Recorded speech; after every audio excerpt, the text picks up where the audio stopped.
Movie की शुरुआत एक रूम से होती है जहां एक लड़की को एक आदमी फिजिकली मोलेस्ट कर रहा होता है, जिसकी वजह से वो लड़का रो रहा होता है। पर वो आदमी उसको डरा धमका कर चुप होने को कहता है। तभी फिर पास ही के एक कमरे से उस आदमी को किसी के चिल्लाने की आवाज सुनाई देती है और फिर वो आदमी गुस्से में उस कमरे की तरफ जाता है और उसकी पीछे पीछे वो लड़का भी आ रहा होता है। अब जब वो आदमी उस कमरे में पहुंचता है तो देखता है कि कमरे में सिर्फ एक ही लाइट जल रही है और एक लड़का अपने हाथों में कोई किताब लिया हुआ है जिसके वो एक एक करके पन्ने फाड़ रहा होता है। वो आदमी फिर उसको चुप हो जाने को कहता है, लेकिन तभी उस लड़की की आवाज में एक रहस्यमयी बदलाव हो जाता है जिससे उसकी आवाज काफी डरावनी हो जाती है और देखते ही देखते वो अपने बेड से गायब होकर कुछ दूर जा पहुंचता है। इस पर फिर वो आदमी अपनी गन बाहर निकालकर उसको शूट करने लगता है, जिस पर फिर पहले वाला लड़का उस आदमी को ऐसा करने से रोकता है जिससे उसकी गन उसके हाथों से छूट जाती है। जिसके बाद कमरे के अंदर से काफी डरावनी आवाजें आने लगती है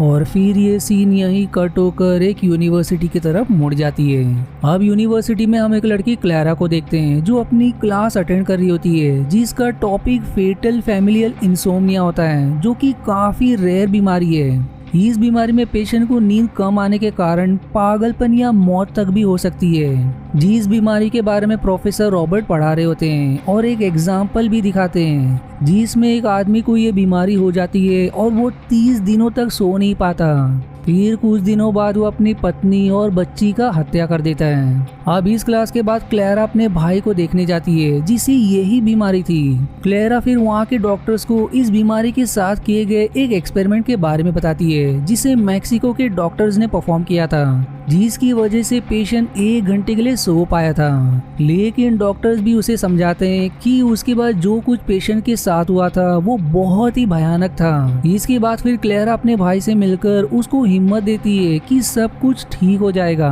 फिर वो डॉक्टर रॉबर्ट के पास आती है और उनको मैक्सिको में हुए एक्सपेरिमेंट को यहाँ के लैब में दोहराने को कहती है और डॉक्टर रॉबर्ट इस एक्सपेरिमेंट को करने के लिए तैयार भी हो जाते हैं। आगे क्लैरा और उसकी दोस्त क्लैरा के भाई जेक के पास पहुंचते हैं जहां उसे ऐसा फील हो रहा था जैसे कि जेक किसी से बात कर रहा हो, पर जब वो उसके पास जाती है तो वहां उसे कोई नहीं मिलता।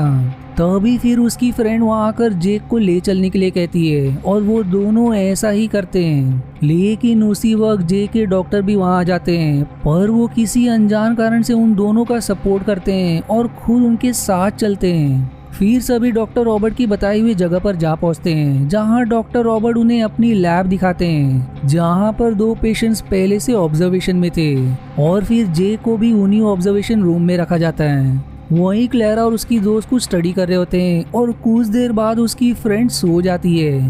तभी फिर क्लैरा को सामने बुक शेल्फ के पीछे से कुछ आवाजें सुनाई देने लगती है, इसलिए वो चेक करने के लिए उस तरफ जाती है और फिर बुक शेल्फ से बुक्स को हटाने लगती है। जिसके बाद फिर उसे एक किताब को हटाते ही ऐसा लगता है जैसे कि इसके पीछे कुछ हो रहा हो, इसलिए पहले तो वो खुद उस बुक शेल्फ को हटाने की कोशिश करती है, पर भारी होने के कारण वो अपनी फ्रेंड को जगाकर उससे मदद लेती है। अब उस शेल्फ को हटाने के बाद उसे एक छोटा सा कमरा दिखाई देता है जहां से कुछ चीजें मिलती है और उन्हीं चीजों में से उसे एक कैसेट भी मिलता है जो क्लैरा के पिता डॉक्टर विलियम की होती है। इसलिए वो उस कैसेट को प्ले करते हैं जिसमें डॉक्टर विलियम अपने एक्सपेरिमेंट को रिकॉर्ड कर रहे होते हैं, जहां वो अपनी पूरी लैब दिखाते हैं जिसमें डॉक्टर रॉबर्ट भी होते हैं। जिसके बाद उनकी लैब में एक प्रीस्ट आते हैं जो कि उनके दोस्त होते हैं। फिर कुछ देर बाद प्रीस्ट उस ऑब्जर्वेशन रूम में जाते हैं और बाहर आके डॉक्टर विलियम से बताते हैं कि उनकी पत्नी सारा कुछ बोल रही है, जिस बात को वो डॉक्टर विलियम के कानों में बताकर वहां से चले जाते हैं।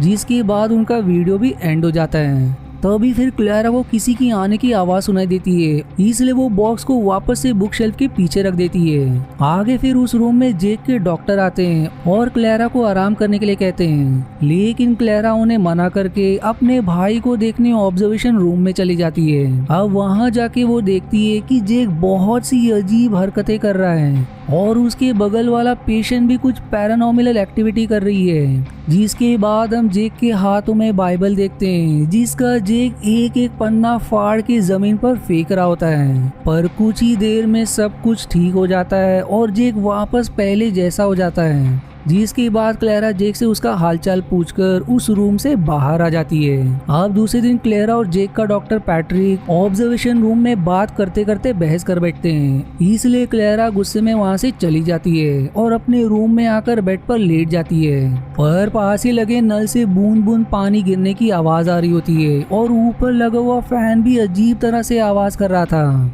जिससे क्लेरा को अब नींद नहीं आ रही थी, इसलिए वो स्लीपिंग पिल्स लेने की सोचती है। लेकिन कुछ सोचकर वो वापस ऑब्जर्वेशन रूम में जेक के पास चली जाती है और उसकी तबीयत पूछने पर जेक कहता है कि उसे पहले से बेहतर फील हो रहा है। पर उसके बगल वाली पेशेंट ने एंजेला रोने लगती है और रोने का कारण पूछने पर वो क्लेरा से बताती है कि जेक मुझे मारना चाहता है, जिस बात को सुनकर क्लेरा उस रूम से बाहर आ जाती है। अब कुछ देर बाद जेक कुछ अजीब सी भाषा में बोलने लगता है, जिससे उसके बगल वाले सारे पेशेंट्स पागल होने लगते हैं, खास तौर पर एंजेला। फिर एंजेला रूम के शीशे की तरफ आती है और अपना हाथ शीशे पे मार कर बताती है कि जेक मुझे मारना चाहता है, जो सब देखकर क्लेरा काफी डर जाती है। तभी फिर एंजेला वापस पीछे जाती है और एक चेयर के ऊपर चढ़कर वहां लगे हुए माइक के वायर में अपना गला फंसा लेती है, जिसे बचाने के लिए क्लेरा जल्दी से रूम के गेट खोलती है। लेकिन फिर एंजेला अजीब सी आवाजों में कहती है कि अब एंजेला नहीं बचेगी, और ऐसा कहकर वो अपने पैरों से चेयर को गिरा देती है, जिससे फांसी लगने के कारण उसकी वहीं मौत हो जाती है। अब इन सब से क्लेरा बहुत ही डिस्टर्ब हो जाती है और वो डॉक्टर रॉबर्ट से सब कुछ बताती है, जिस पर फिर डॉक्टर रॉबर्ट कहते हैं कि हमें एंजेला के घर पर इन्फॉर्म कर देना चाहिए, पर क्लेरा उन्हें ऐसा करने से मना करती है। जिस पर फिर डॉक्टर रॉबर्ट कहते हैं कि एंजेला मेरी जिम्मेदारी थी, तो हमें उसके घर पर इन्फॉर्म करना ही चाहिए। पर तभी वहाँ पैट्रिक आकर कहते हैं कि डॉक्टर रॉबर्ट बिल्कुल सही कह रहे हैं, जिसके बाद वो लोग एंजेला की लाश को स्ट्रेचर पर रखकर लिफ्ट की तरफ बढ़ते हैं और फिर वो लिफ्ट का डोर ओपन करने की कोशिश करते हैं, लेकिन काफी कोशिश करने पे भी लिफ्ट का दरवाजा नहीं खुलता, इसलिए अब वो लिफ्ट के दरवाजे को तोड़ने लगते हैं, लेकिन इससे भी कुछ नहीं होता।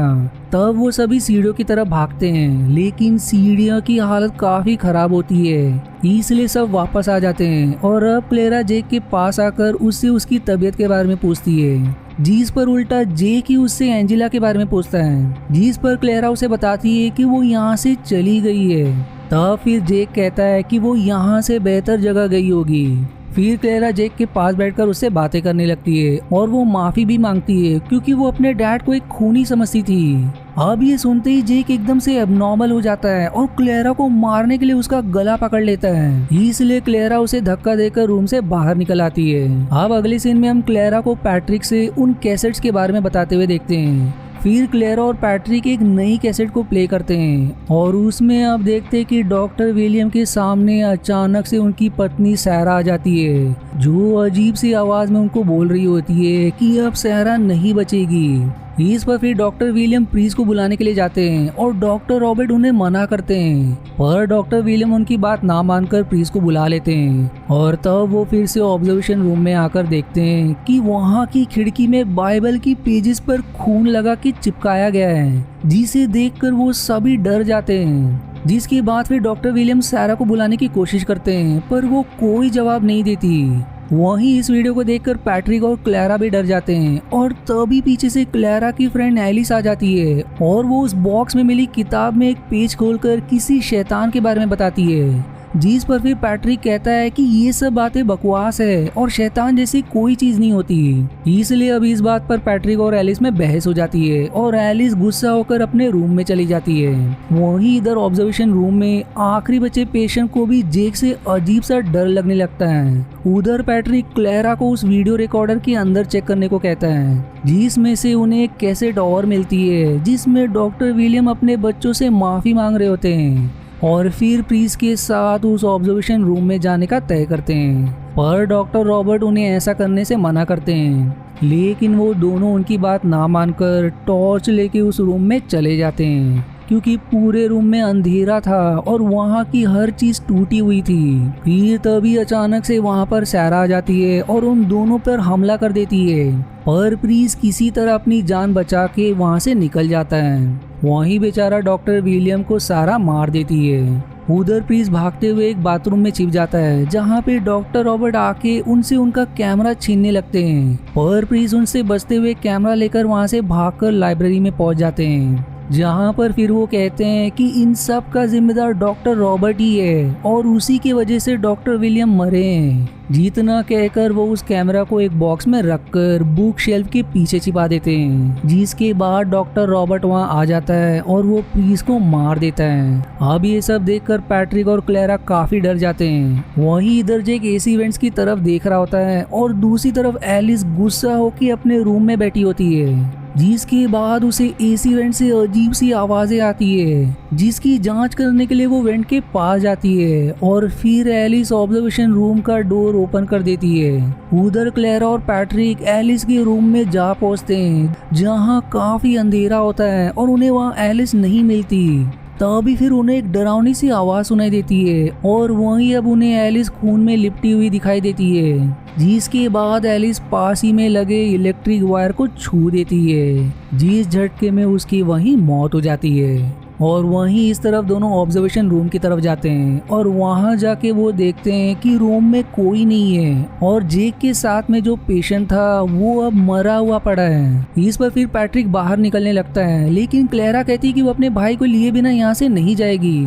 और फिर तभी कुछ दूर पर उन्हें जेक दिखाई देता है। तब क्लेरा अपने पास रखी हुई किताब में लिखा हुआ एन्चांटमेंट पढ़ने लगती है, जिससे जेक काफी चिल्लाने लगता है। पर तभी वहाँ डॉक्टर रॉबर्ट आ जाते हैं, जो उन दोनों पर हमला कर देते हैं। इसलिए पैट्रिक बचाव में उनको रोकने जाता है, पर रॉबर्ट उसके पेट में चाकू मार देता है। इस पर फिर क्लेरा पास ही में रखा हुआ केमिकल उठाकर रॉबर्ट के चेहरे पर फेंक देती है, जिससे उसका चेहरा बुरी तरह से जल जाता है। लेकिन इन सब के बीच पैट्रिक की मौत हो जाती है और अब बेचारी क्लेरा उसकी मौत पर रोने लगती है। पर तभी पीछे से रॉबर्ट क्लेरा के सिर पर मार के उसे बेहोश कर देता है और फिर उसे एक रूम में बंद कर देता है। फिर कुछ देर बाद क्लेरा को होश आने पर क्लेरा रॉबर्ट से उसके ये सब करने की वजह पूछती है, जिस पर फिर रॉबर्ट रिवील करता है कि मैं इन शैतानी आत्मा को कंट्रोल करना चाहता हूँ ताकि मैं सुपीरियर बन सकूं। पर तभी वहाँ जेक आ जाता है और लाइटर की मदद से क्लेरा की रस्सी को जला देता है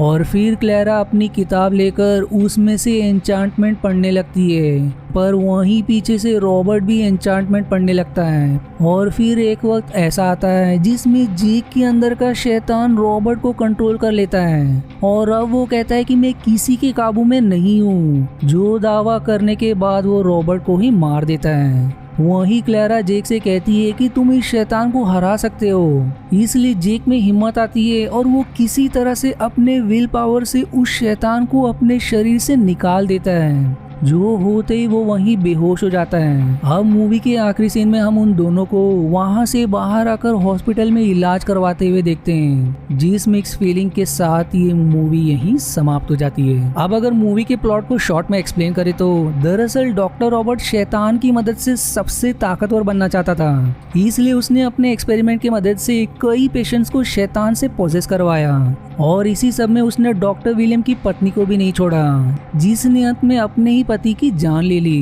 पर डॉक्टर प्रीस का ये चाल वो प्रीस समझ चुका था, इसलिए डॉक्टर प्रीस ने उसे भी अपने रास्ते से हटा दिया। लेकिन आखिर में वो जेक के अंदर के शैतान को नहीं काबू कर पाया और उसने फिर डॉक्टर रॉबर्ट की ही जान ले ली। आई होप मैंने फाइनली इसकी ट्विस्टिंग कहानी को एक्सप्लेन की, इसलिए यदि आपको वीडियो पसंद आए तो प्लीज एक लाइक तो जरूर करें। और आज के वीडियो में इतना ही। आशा है आपको मेरी एक्सप्लेनेशन पसंद आई। यदि हाँ तो प्लीज वीडियो को लाइक करना और चैनल को सब्सक्राइब करके सपोर्ट करना ना भूलें। मिलते हैं अगले एक्सप्लेनेशन वीडियो में, तब तक के लिए धन्यवाद दोस्तों।